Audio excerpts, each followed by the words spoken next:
میرے نبی پاک علیہ السلام نے فرمایا جس کے ذمے بہنیں لگ گئی، جس کے ذمے بہنیں جس کے ذمے لگ گئی، باپ کمزور ہو گیا یا باپ انتقال کر گیا، جس کے ذمے بہنوں کی ڈیوٹی لگ گئی، محبوب فرمانے لگے اس نے 3 بہنوں کی اچھی پرورش کی، اچھا ادب سکھایا اور عزت کے ساتھ رخصت کر دیا، یا 2 بہنیں اس کے ذمے لگی، اس نے آداب سکھائے، یہ ابو داؤد شریف ہے، ابن ماجہ ہے، اور پھر ان کو رخصت کر دیا عزت کے ساتھ۔ پھر ایک مقام پہ فرمایا چلو ایک بہن ہی اس کے ذمے لگی تھی، اس نے ادب سکھائے، آداب سکھائے، عزت سے رخصت کیا، حضور کیا ملے گا؟ فرمایا باقی نیکیوں والوں کو ثواب ملے گا، جو بہنوں کا بوجھ اٹھائے گا جس طرح میری 2 انگلیاں جڑی ہوئی ہیں اس طرح میرے ساتھ جڑ کے جنت میں داخل ہو جائے گا۔ ابھی اس حق کا تعین کس نے کیا؟ نبی پاک صلی اللہ علیہ وسلم۔ اب اگر کہیں یہ کہا جائے کہ بس بھئی صحیح ہو گیا، تمہارا کیا کام ہے، تمہاری کوئی ذمہ داری ہے، تم نے کوئی ٹھیکہ اٹھایا ہوا ہے، تم کوئی زیادہ سیانے ہو، تم کوئی زیادہ سمجھدار ہو، تو اسے کہا جائے گا ذرا ٹھہر جا، اس طرح کی بات نہ کر، یہ وہ حق ہے جو میرے مصطفیٰ نے بیان فرمایا ہے۔ جہاں بیوی کے حقوق بیان فرمائے وہاں میرے نبی پاک نے بہن کے حقوق بھی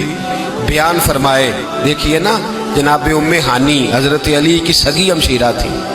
نبی پاک صلی اللہ علیہ وسلم کی چچا دار بہن تھی، پر اللہ کے رسول ہمیشہ انہیں تحفے بھیجا کرتے، ان سے محبت فرماتے، ان کے بچوں کے ساتھ پیار کرتے۔ فرمایا علی کی بہن نہیں، یہ میری بھی بہن ہے۔ کیا لوگوں کو تاریخ کی وہ بات یاد نہیں؟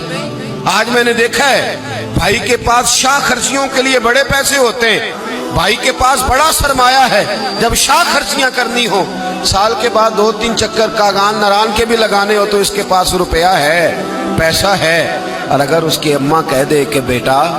عید کا موقع ہے، کوئی پرانا جوڑا ہی اٹھا کے بہن کو دے آ، تو کہتا اماں حالات بڑے سخت ہیں، اب میں تمہیں کیا بتاؤں۔ ہمیں وہ بات یاد نہیں کہ نبی پاک کی رضائی بہن جناب شیمہ جب ان کے قافلے کے خلاف مسلمان لڑے، انہوں نے جنگ کی اور وہ قید ہو کے آئیں، تو حضرت ابو ہریرہ سے کہنے لگی جا کے مصطفیٰ کریم کو بتاؤ میں تمہاری بہن ہوں۔ تو حضرت ابو ہریرہ کہتے ہیں میں بی بی کا پرانا دوپٹہ دیکھتا، اس کی کیفیات دیکھتا، پھر جملے دیکھتا، مجھے سمجھ نہ آتی، تو میں نے جا کے حضور سے کہا کوئی شیمہ نام کی بی بی ہے؟ تو کہتے ہیں ابھی میں نے جملے بھی پورے ادا نہیں کیے، نبی پاک ممبر سے اٹھ کے کھڑے ہو گئے اور رسول پاک کی چادر مبارک ممبر پہ رہ گئی، محبوب اٹھ کے گئے